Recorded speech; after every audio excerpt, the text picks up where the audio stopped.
bold and understanding here. I just want to give my opinion on this whole Dr. Umar Johnson and his daughter's situation, where his daughter alleges that he's not spending any time with her, even though she's grown. She reaches out to him and he's not responding because,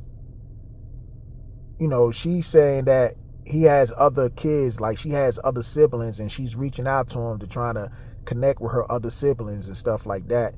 And you got Umar, who also making a video talking about, well, if you've been reaching out to me, my phone number been public for the past 20 years, so why haven't you reached out to me and all that other stuff? And then,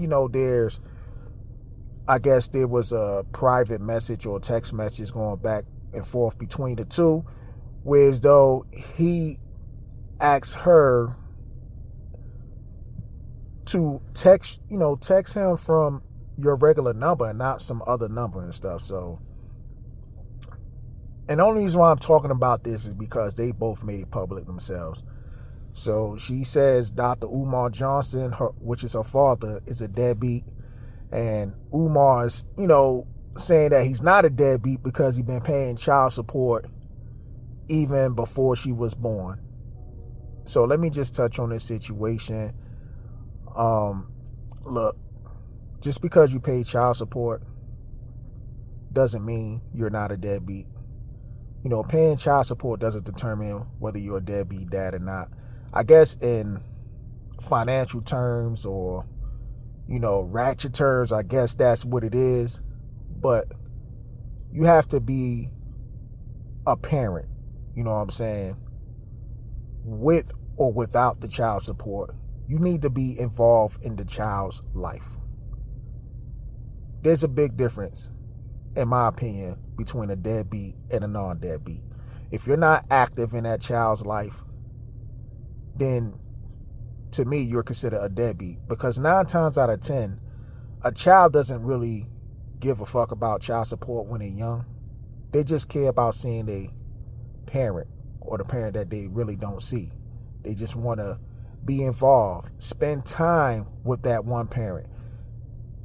Just, because for the matter of fact, when kids are growing up, they want to grow up in a 2-parent household. But, unfortunately, this is not how the real world operates 24/7.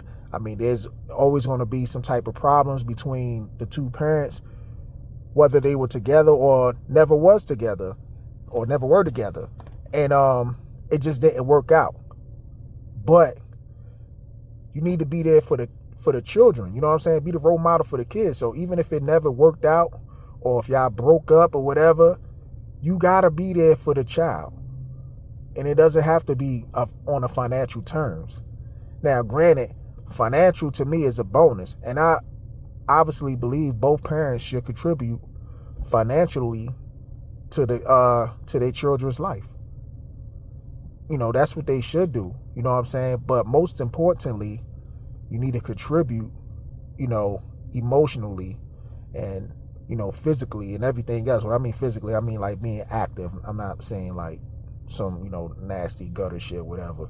But I'm just saying just being active around a kid's life. Whether you just taking a child or your kids to the park, you know what I'm saying? Going to the store, taking them shopping, taking them to the amusement park, taking them bowling, taking them play any type of sports, anything. Even if the kid is like participating in sports, just show up, support. You know what I'm saying? Support. All that money shit, like I said, that's secondary. Even though I still believe both parents should, spend time or be financially active in a kid's life as well. That shit is secondary. What a child sees when they growing up is they want to see the visual part. You know what I'm saying? Have the growing pains with the child. Because, obviously as a child get older, as being a parent, you and your child or children or whatever, y'all gonna bump heads, right? That's just part of the process, right? They get to the teenage years and shit. They start acting like they know more than what they actually do. And you're supposed to be there to really school them on life. You know what I'm saying? Give them life lessons and everything else. But like I said, the situation with Umar and his daughter, look, man, like this shit is this shit is childish at the end of the day, that it has to go all over, online and stuff. I get it, you know what I'm saying? One person trying to put you on blast and you feel as though you got to defend yourself, so you're going to be like, look, here's what's really going down and shit. But at the end of the day, man, I just hope, these two individuals will actually work it out.